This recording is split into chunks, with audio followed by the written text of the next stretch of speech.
viss ir kārtībā un ej tu nost. Māte Terēza un Putins. Un viss tas ir beidzies. Kā saka, makes sense, tas ir loģiski. Jēzus ir dzīvs, Jēzus tevi mīl, aleluja. Un visu laiku, Jēzus ir dzīvs, Jēzus tevi mīl.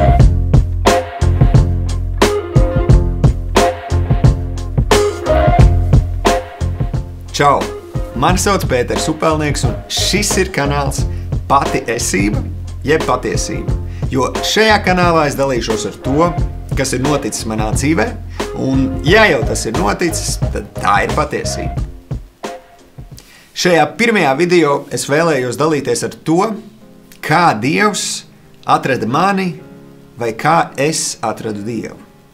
Nezinu, kā ir īsti pareizi, bet sākšu ar to, kā viss, kas man bērnībā asociējās ar Dievu, ar reliģiju, ar ticību, ar baznīcu, bija kaut kas ļoti augsts, garlaicīgs, un tās bija varbūt 2-3 reizes gadā, kad es apmeklēju baznīcu, un es atceros vienu Ziemassvētkus, kad es biju baznīcā, un man bija nosalušas kājas, un tiešām bija ļoti garlaicīgi, tur onkulis kaut ko gudri runāja, un visi klausījās, un tad dziedāja kaut kādas garlaicīgas dziesmas.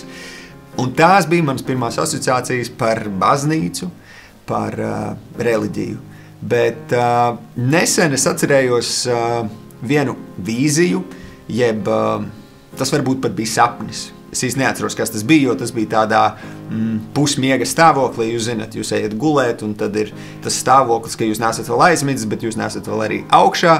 Un es atceros, ka es redzēju, ka ir kungs. Es vienkārši bērnībā daudz kārtas spēlēju, un man bija palicis tas burtiņš kā, un tur tas kungs, kāds viņš izskatījās.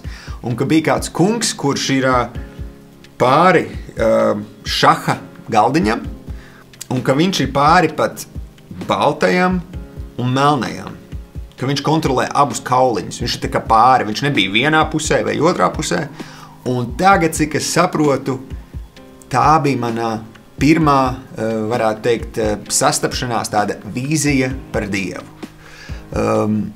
Gadiem ejot, līdz kaut kādiem 18 gadiem, es vispār nedomāju par to, kāda ir dzīves jēga, par to, kāpēc es vispār šeit dzīvoju, un tādiem padziļinātākiem jautājumiem. Par to es vispār nedomāju, es dzīvoju savu dzīvi, skola, muzikas skola un tā tālāk. Bet tad, kad man palika 18 gadi, un mani ir Latvijā tāds pazīstams Dieva vīrs, Valdis Indrišonaks, sveiciens arī Valdim, Valdi, ja tu skaties.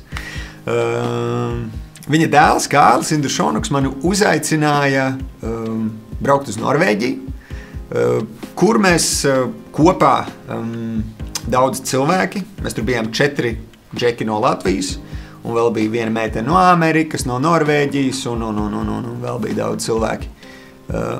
Man uzaicināja Kārlis braukt pa draudzēm un spēlēt slavēšanas grupā. Tajā brīdī viss, par ko es spēju domāt, bija pavelti aizbraukt uz Norvēģiju, tur pavelti bija arī paika, plus tu varēji vēl spēlēt mūziku. Vienkārši burvīgi. Un cik zīmīgi, vai cik interesanti, vai cik smieklīgi tas neliktos pēc pirmajām 2 dienām, tie 2 džeki, ko Kārlis vēl bija pasaucis, viņi vienkārši ar stopiem, nevienam neko nesakot, vienkārši aizbrauc prom, pateica, ka mums šī tā kristīgā nepatīk, atvainojos par upi vārdu, bet tā viņa arī teica. Bet man tajā brīdī nelikās nekas traks, tur cilvēki lūdzu pirms ēšanas, lūdzu viens par otru un tādā garā. Protams, bija arī dievkalpojumi, kur kāds ripinājās pa zemi, lūdzu mēlēs, un es atceros, mēs vēl smējāmies par to, tur šī šitādi, mēs domājam, kas te notiekās.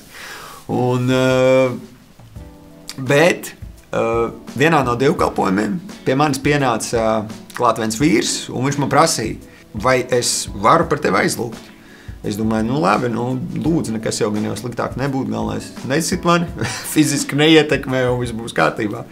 Un tajā brīdī, kad viņš sāka lūgt par mani, es aizlidoja kaut kur. Es nesapratu, kas notiek, un es sēdēju pie klavierēm, un nezinu, kas tas bija. Tagad es saprotu, ka Dieva gars nāca pār mani, un es piedzīvoju Dievu. Es atvēru acis vaļā, un es redzēju, ka aiz manis stāv vēl 7 cilvēki, tādā tā kā vilcieniņā, viens otram uzlikuši rokas uz pleca un lūdz par mani. Un šī pieredze mani rosināja vēlmi sākt meklēt. Pirmkārt, sākt meklēt to, kas tas bija, kas notika ar mani. Es atbraucu no Norvēģijas mājās, un vienā no vakariem es ar tagadējo sievu, Kitiju, mēs sēdējām istabā, un atkal Dieva gars nāca pār mums, un mēs jau abi piedzīvojām to.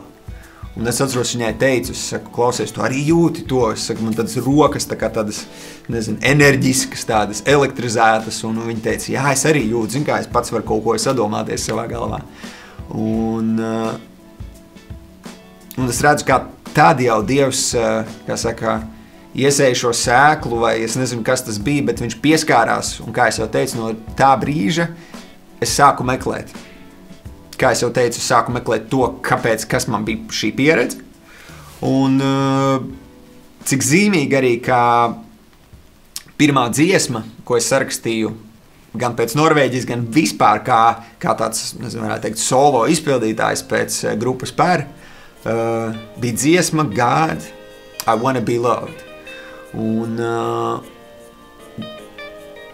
tajā brīdī es nezināju, uz ko es saucu. Es vienkārši saucu Dievs, es gribu būt mīlēts, tāpēc es saucu pēc tevis. Un protams, bija kristieši tādā laikā jau, kas man teica, tu esi savējais, tu pa Dievu dziedi. Es teicu, nē, tas nav par jūsu Dievu, tas ir par vienīgo pareizo Dievu, jo tad es vēl neizpratu un nesapratu, uz ko es īsti saucu.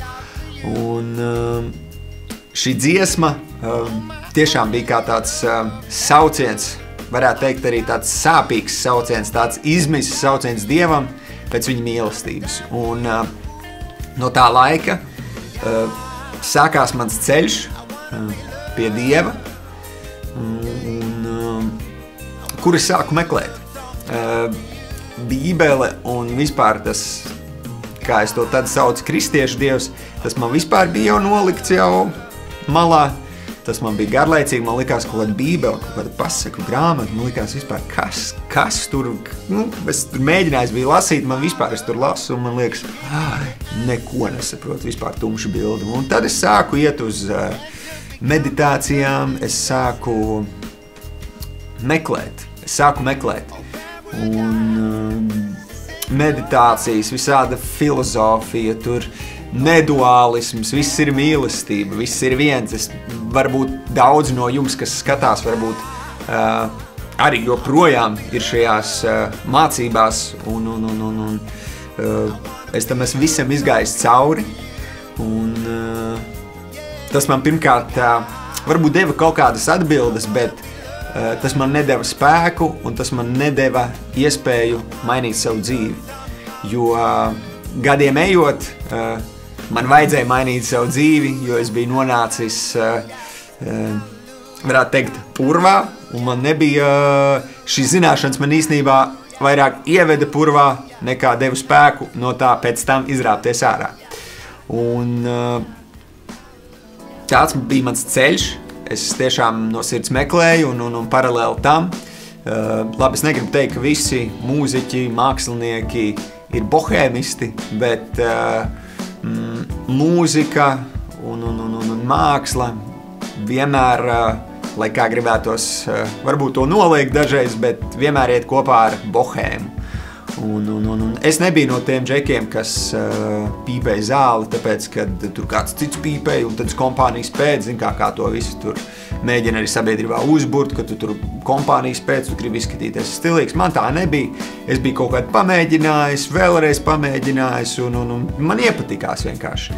Un sākumā tas bija kaut kādas tur dažas reizes mēnesī, varbūt sākumā vienreiz mēnesī kādā tusiņā, un ar laiku tas pārgāja tajā, kad es jau pīpēju gandrīz katru dienu, Un, man liekas, ka pēdējie 6-7 gadus tiešām pīpēju katru dienu.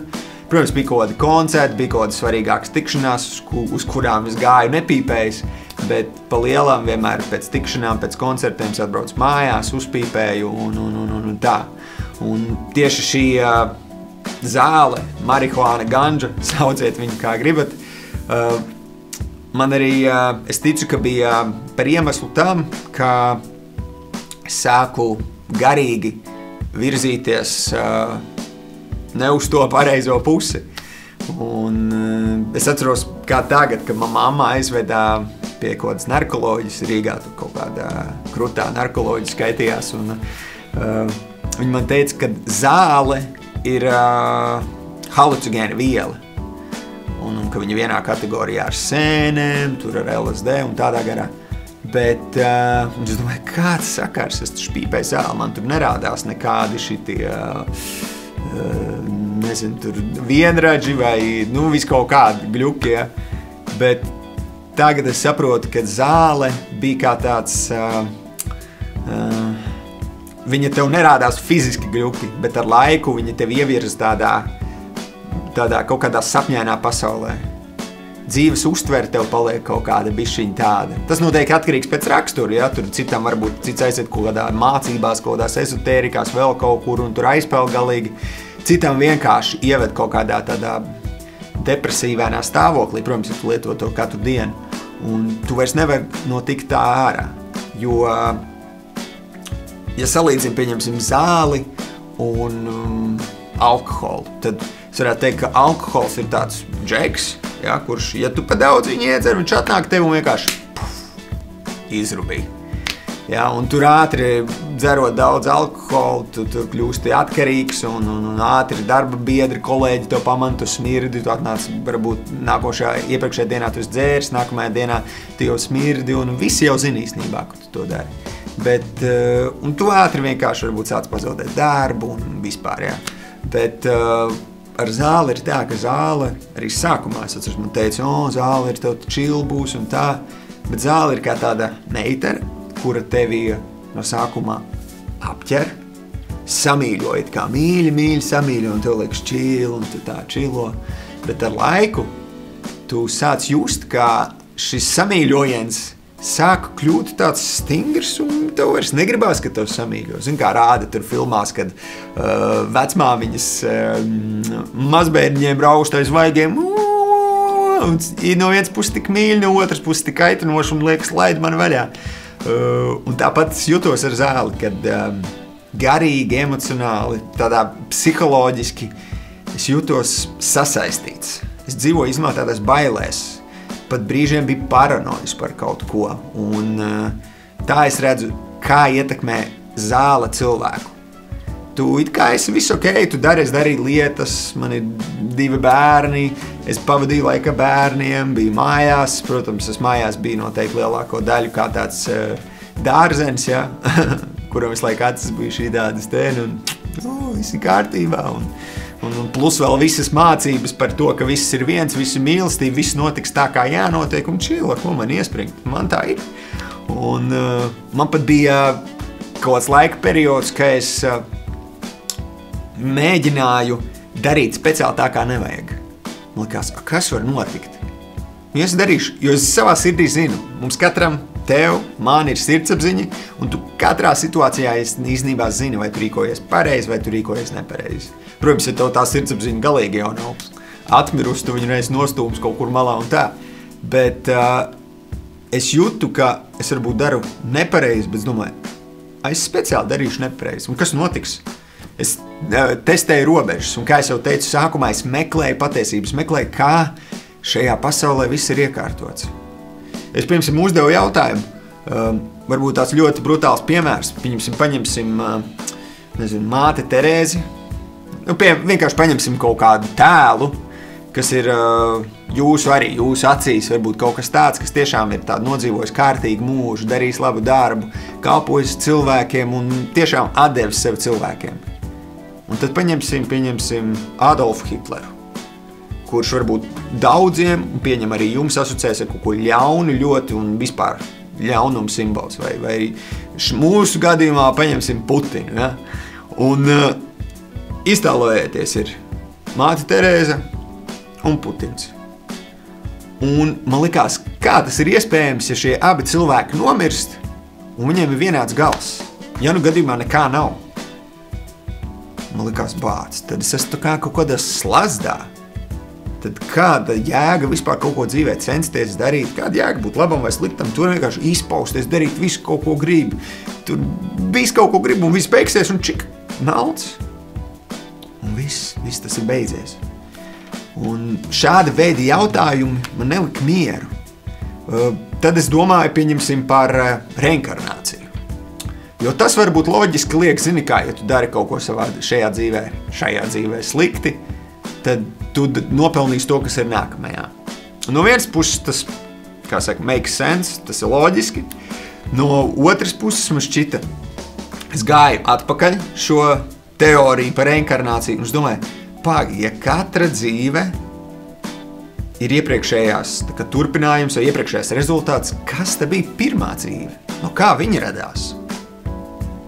Kur tas radās? Un tieši tāpēc loģiskā ziņā es vienkārši šo teoriju jau atmetu jau ļoti ātri, jo es saprotu, tas arī kaut kāds ir vienkārši cilvēku izdomājums, lai viņiem, lai rastu kaut kādu jēgu, un tur ir visādi stāsti par iepriekšējām dzīvēm un tādā garā. Tas ir cits stāsts, par to es parunāšu kādā citā reizē, kas tas tieši ir un kāpēc tas tā strādā. Bet, un visi šie jautājumi man nedeva mieru.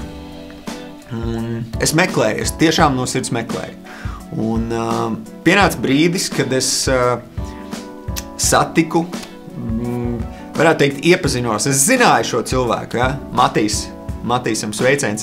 Es satiku Matīsu vienā tusiņā, un viņš man nāk, saka, čau, radinieki. Es domāju, kāds radinieks, bet tad mēs parunājām, mēs sapratām, kad viņa vecmāmiņa un mans vecais tēvs ir tādā cienījamā vecumā sagājuši kopā. Un man likās, wow, tiešām mēs esam radinieki kaut kur, ja? Un šis hei radinieki sveiciens izveidoja mums, kā saka, tādu draudzību. Un mēs sākām vienkārši, jā, tajā vakarā pavadījām laiku kopā un sākām vienkārši, jā, kļūt par draugiem. Un tieši Matīsam es aizsūtīju, mums bija kaut kāda saraksta Facebookā, un viņš man atsūtīja bildi, vai tur bija džeks ar paceltām rokām, vai kaut kas tāds, un es biju redzējis filmu Tā stunda nāk. Tā ir filma par diviem kristiešiem. Šī filma ir dokumentāla filma, un šī filma ir taisīta uz, es tā domāju, ir doma nedaudz iesmiet par kristiešiem, parādīt tādu dzīvi, parādīt komiskas epizodes, piemēram, ir video šajā filmā, ir kadrs, kurā Ēriks un Daniels, šie abi kristieši, ieiet, piemēram, spēļu zālē, un viens no viņiem lūdz par to, ka, lai viņam veicās, viņš met monētas iekšā, un otrs lūdz, Dievs lūdzu atpestī viņu no šī ļaunuma, šī ir atkarība un tādā garā. Un šī filma ir uz tādas komiskas nots. Un šajā filmā Ēriks bija ierunājis Dievu vārdu, tas bija pants no Bībeles, un šo Bībeles pantu viņi abi divi bija ierakstījuši agrāk Rīgā, bija tāda vieta runā Rīga. Es nezinu, vai tur bija jāiemet kāda nauda, vai, man liekas, bija 50 santīmi iemet, un tu varēji atstāt ziņojumu, man liekas, to pat rādīja pēc tam pa televizoru. Varbūt kļūdos, varbūt arī nē. Bet viņi bija atstājuši ziņojumu, ka viņi vēlas sludināt Jēzu, un bija ierunājuši šādu pantiņu, ja? Bet stunda nāk un ir jau klāt, kad īstie dielūdzēji Tēvu pielūgs garā un patiesībā, jo Tēvs tāds meklē, kas viņu tā pielūdz. Dievs ir garš, kas viņu pielūdz, tev to būs pielūg garā un patiesībā, jo Tēvs tāds meklē, kas viņu tā pielūdz. Alleluja! Alleluja! Jāmen! Alleluja! Jāmen! Tad es šo pantiņu, kas man bija iesēdies prātā, es pīpējot zāli, skatoties filmu, Dievs jau manā galvā bija ielicis šo pantu no Bībeles. Un tad atgriežoties pie stāsta par Matīsu, Matīs atsūtīja man to bildi, vai kas tur bija, un es viņam aizsūtīšu to balss ziņā. Un viņš man klausies, saka, kas tas ir lipīgs? Un tur es atceros, vēl bija piedziedājums, Jēzus ir dzīves, Jēzus tevi mīl. Un viņš saka, klausies, kas tas tāds ir? Viņš saka, vajag uztaisīt dziesmu, tādu riktīgi, uztaisīt bītu apakšā, viņš zināja, kad strādāju studijā. Un es jau biju garīgi salauzts, man likās, nē, es jau tur biju arī izpaudies, atceros Facebookā, tur kristiešiem rakstījis visādas komentārus, kaitināja viņus, un man likās, nevajag vairs, vajag mierīgi, visas jau garīgi bija salauzts un tāds nespēcīgs pa dzīvi, bet viņš man kaut kā pierunāja, viņš saka, klausies, ne jau mēs tur kaut ko zaimot, bet vienkārši tādu, jautru dziesmu uztaisīt. Un tad, sākot taisīt šo dziesmu, mēs bijām studijā, un parasti, kad tu taisi dziesmu, tu viņu noklausies, nezinu, kaut kāds 500 līdz 1000 reizes. Viņu klausies, tur pantiņu piedziedājumi, taisi apakš un tā, un iztēloties, ko es visu laiku dzirdu. Es sēžu studijā un visu laiku dzirdu savu balsi, kā es dziedu. Bet tā stunda nāk un ir jau klāt, kad īstie dielūdzēji Tēvu pielūgs garā un patiesībā. Un pēc tam Alleluja! Un visu laiku Jēzus ir dzīvs, Jēzus tevi mīl. Un es dzirdu Dievu vārdu un es godīgi saku no sirds. Es nezinu, kā Matīsam, bet es nesapratu, kas notiek manī. Es vienā brīdī vairs nesapratu, klausies, tas ir pa īstām, vai tas ir joks? Un es nesapratu, un es paralēli jau tam biju nokačējis Bībeles aplikāciju, un es sāku lasīt Bībeli, un vienā brīdī es vienkārši saprotu, tas ir tas, ko es visu mūžu esmu meklējis. Es atveru šo digitālā formā, šo grāmatu, un es vienkārši lasu, un es domāju, ej tu nost. Ko es biju palaidis garām? Jo iepriekš es arī biju lasījis Bībeli, bet tagad tas bija kaut kā citādāk. Dievs bija atvēris manas acis, un es vienkārši lasīju, un es visu sapratu. Man likās, tas ir tik loģiski.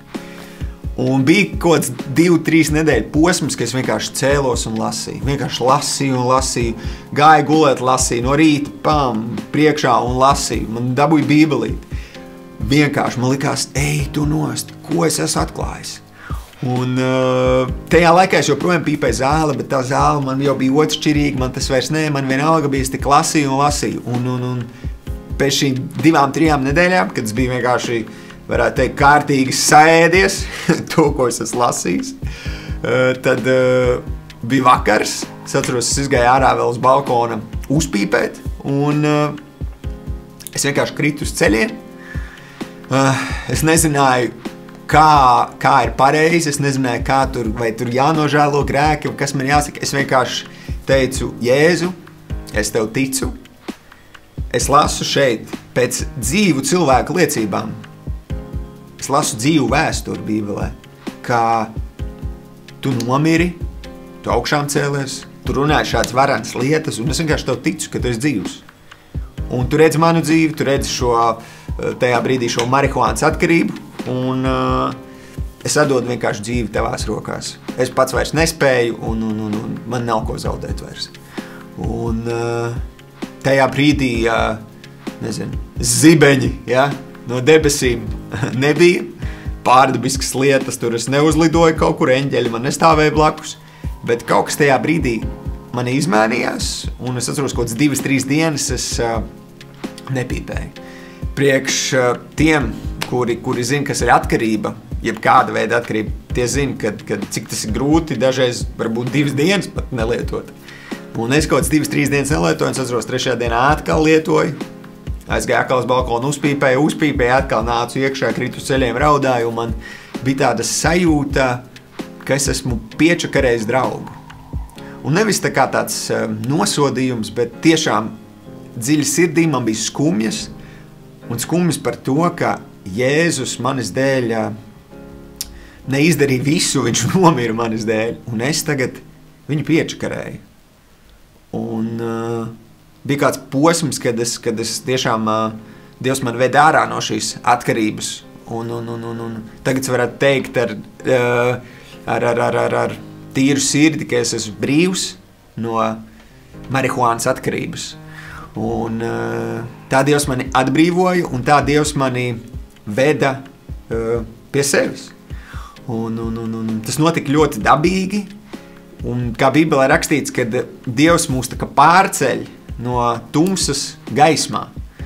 Un es tiešām pat tagad jūtos, ka Dievs man vienkārši ir pārcēlis, ka es pats baigi nebija tā, ka es to paveicu. Tas bija Dieva darbs, un Dievs mani pārcēla, un man ir šī skaidrā liecība par to, ka mani neviens nepierunāja, man tur pēc tam arī kaut kādi šitie draugi un vispār teica, tu jau ievilināji šitajā sektā kaut kādā, es saku, come on, es 2-3 mēnešus biju viens pats mājās, bībelīt, lūdzu Dievu, ticēju Dievam un tā, un iešanu uz draudzi, tas vienkārši tikai dabīgi sekoja tam. Tā kā, protams, man arī draugi teica, tu taču vari dzert un pīpēt un ticēt Dievam. Es saku, jā, protams, es varu. Dievs man neaizliedz to darīt. Bībelē ir teikts, ka viss mums ir atļauts, bet ne viss mums dara. Un nekas nedrīkst mūs kalpināt. Tāpēc tas ir loģiski, ka es to nedaru, jo ir iespējamība, ka tas man spēja kalpināt. Un tāpēc es saku, Dievs man atbrīvoja no atkarības. Tas nenozīmē, ka nevar gadīties, kad es kādreiz to atkal darīšu, vai kādreiz es to pakritīšu, un man atkal to sanāks darīt. Tas nav izslēgts, bet es zinu, ka Dievs man ir atbrīvojis no šīs atkarības, kad es nebūšu vairs atkal grēka vergs. Un tādi sākās manas attiecības ar Dievu. Vienam pašam, neviens man nepārliecināja, vienkārši Dievs mani uzrunāja caur dziesmu komiskā veidā. Un tāpēc es gribētu teikt, ka pirmo reizi es Dievu satiku un iepazinu caur Jēzu kā draugu, kurš man atbalsta, kurš tic īstenībā arī maniem spēkiem, viņš man grib pacelt, un viņš man deva spēku iziet ārā, izlausties no šīs atkarības un tiešām nostāties uz stingra pamata dzīvē. Un protams, man ir vēl daudz ko mācīties. Es galīgi neesmu ideāls, un es uz to nemaz nepretendēju, bet beidzot es savā dzīvē redzu jēgu. Es redzu, pieņemsim, tāda lieta, kas arī man palīdzēja noticēt, bija tas, ka ticība Dievam, ticība Dieva vārdam, Bībelē, viņa nav akla ticība. Par to noteikti būs cits video, bet ka tas ir vēsturiski pierādīts. Tas ir visas šīs liecības, tas ir noticis reāli, un tas ir tikai atkal mūsu izvēle. Vai palaist garām cilvēku, kurš nomira, piecēlās no miroņiem, cilvēku, dēļ kura pašlaik ir 2023. gads, skaita gadus pēc un pirms Jēzus, un vai tomēr vērts aizdomāties un iedziļināties, kas tur 2000 gadus atpakaļ bija un kā tas tagad var ietekmēt manu dzīvi. Un, pieņemsim viens piemērs arī par to, ka es domāju, kāpēc cilvēks, es biju tāds filozofs, joprojām esmu, bet es domāju, kāpēc cilvēks visu, jebkuru situāciju viņš redz labs un slikts. Kad cilvēks jau spriež pats, es domāju, kāpēc? Es tur biju saklausies visādas, ka nav ne labs un slikts, viss vienkārši ir, un tas ir kā tu to uztver, un tā tālāk, un tur labais nav bez sliktā, un šitādā garā. Un es domāju, pagad, es skatos uz dzīvniekiem, viņiem vispār tādas lietas nav. Viņi tur sakašķējās, tur saplēšās, pēc minūtes sēž blakus viens otram, it kā nekas nebūtu bijis, un tā. Tu, nezini, ne uz kādu ne tā paskatīsies, tu pusgadu vari nerunāt ar cilvēku. Un es lasīju Bībelē, ka pašā sākumā, kad Dievs radīja cilvēku, mēs zinām, lielākā daļa iespējams no jums zina, ka Ieva paņēma no šī aizliegtā koka augļa. Un šis koks bija tas, kas darīja gudru, un kad cilvēks sāka atšķirt, kas ir labs un kas ir slikts. Un tad sapratu, tāpēc mūsu prāti tāda ir. Un daudzas šitādas praktiskas, fiziskas lietas man nostiprināja manu ticību, ka tas nav tikai mans pārdzīvojums. Un, protams, man lielākā liecība un patiesība ir tā, ka es pats to esmu piedzīvojis un ka Dievs tiešām ir izmainījis manu dzīvi. Bet arī prātā ir svarīgi saprast, ka tā nav akla ticība un ka tas viss ir vēsturiski un praktiski pamatojams. Tā kā šis bija pirmais video ar manu liecību par to, kā Dievs mani atrada un kā es atradu Dievu. Un turpmākajos video es centīšos dalīties ar to, kas manā dzīvē ir bijis aktuāls, gan par ticības lietām, gan par kādu attiecībām ar cilvēkiem, par notikumiem, par manu pagātni, gan mūzikā, gan citās jomās. Un viss, ar ko es gribu dalīties, ir patiesība, jeb ar to, kas ar mani ir noticis. Tāpēc varbūt, ja tev ir kāds jautājums, ieraksti to komentārā, par ko tu vēlētos uzzināt, un centīšos tev atbildēt. Tā kā paldies, ka skatījies, un tiekamies jau nākamajā video. Čau!